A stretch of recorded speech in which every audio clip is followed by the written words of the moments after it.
Grounds Academy. Today I'm going to be talking about adding a token to a map. This will allow you to use it in the into the effect where you can track your party's progress either through a large dungeon, a regional area, or perhaps like this world map. So I have the City of Greyhawk map up here and environs. Now, this isn't just for 5e or for fantasy games. You can do this kind of with any type of role-playing game or system that's supported in Fantasy Grounds. So it isn't really always cut and dry, and there are several ways to achieve this, but one of the better ways that I know of to do it as a user myself is that I will add a token to a map to represent the party. So some instances people will want to create an NPC, they'll put a token on the combat tracker and then they'll put that on the map. Sometimes that may cause some issues, meaning that you get a cluttered combat tracker, and then also it's kind of unnecessary, especially if that NPC is doing nothing other than tracking where your party's group is at. However, there may be reasons to have that. Nonetheless, what I'm going to be doing is we'll just say that the group is going to start up here in Greyhawk City, and I'm going to unlock the map and take a look to see what kind of trappings it has. So there's the base map, there's a complete map, there's a bunch of labels that can be removed or added, and there are some tags too, and these are basically text. So this is just a way that you can turn on or off labels. So if this is an official map, which it is, you can hide these from the players, so that way they don't see all the different labels. So you have the major labels in this case and the minor ones. So if you're going to make your own maps, it'd be helpful if you were able to do that if you have that luxury. The other thing is that some people want to move a token around and represent where their group is. So if you don't want your group to see the entire map all at once, you can set to where there's a scale if the map itself has a scale. So in other words, this one has a grid, I believe, or maybe not. No, it doesn't. So this doesn't have a grid set, but essentially this is one way that you can keep track of scale. So in this case, it says 1 hex is 5 miles. Well, if you're trying to overlay a hex on top of an already existing map, it can be challenging. So in this case, these aren't quite lined up.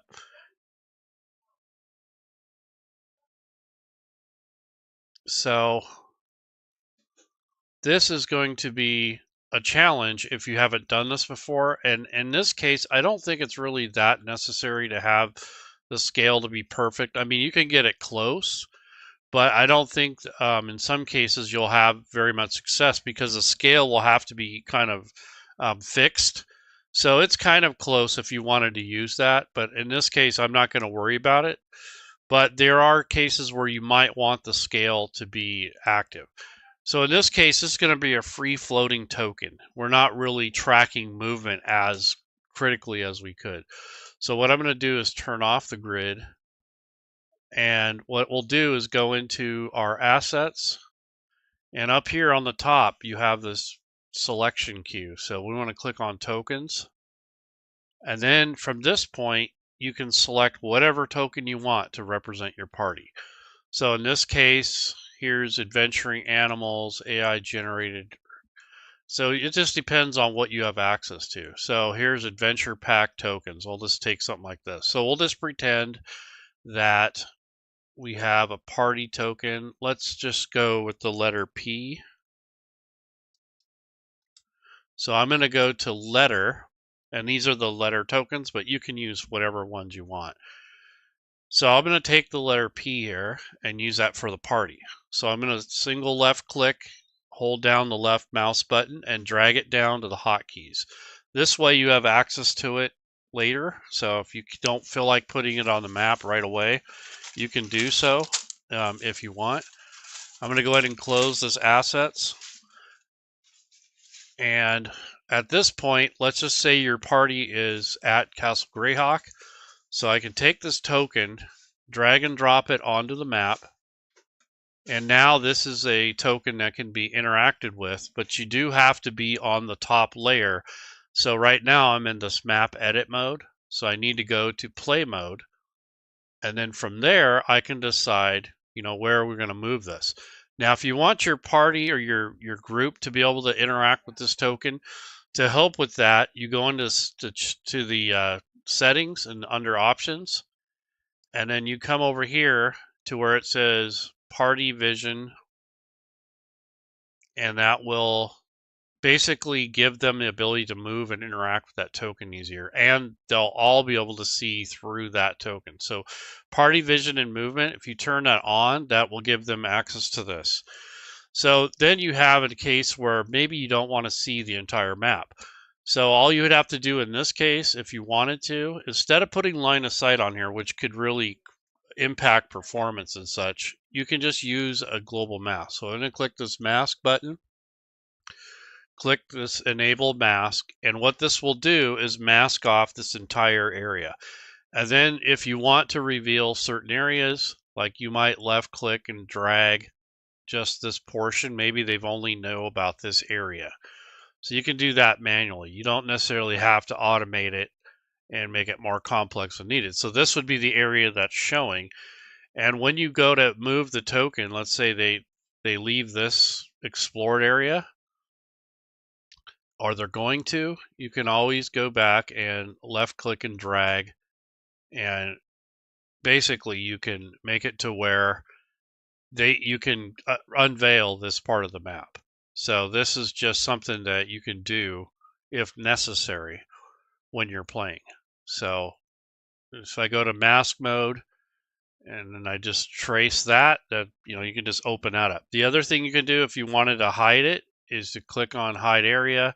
And let's just say they left this area, you don't want it visible, you can just do that. That's a really simple way to do it. If you start adding line of sight and all that stuff, it can add a lot more performance things, but that's kind of dependent on your system. So this is just one easier way to do that. Then your party can move this token. It's not on the combat tracker.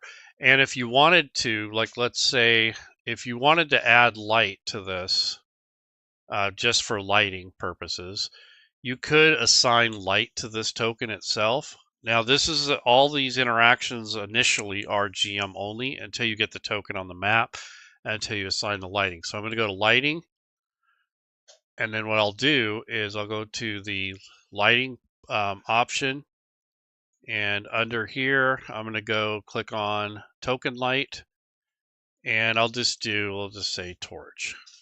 And then what I'll do is, since this is selected, I'll go ahead and click on this little add lighting, and that'll make it to where you have this ability to assign like this light here. So instead of using the global mask, you can kind of use the radius of that torch to kind of act as your fog of war, essentially. So I can actually turn the whole mask off if I wanted to and just leave it like this. And that way, no matter where that token goes, it only shows a certain area. And you can adjust that the radius. So if you want it smaller or larger, you can go into the settings and change that. So it's kind of up to you how you want to do this. This is one way to do it.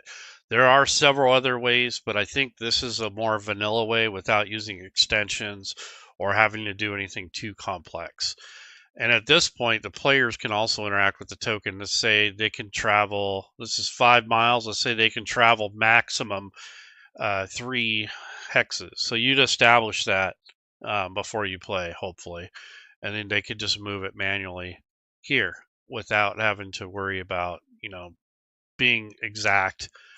And this might work also for like if you do hex exploring or that sort of thing.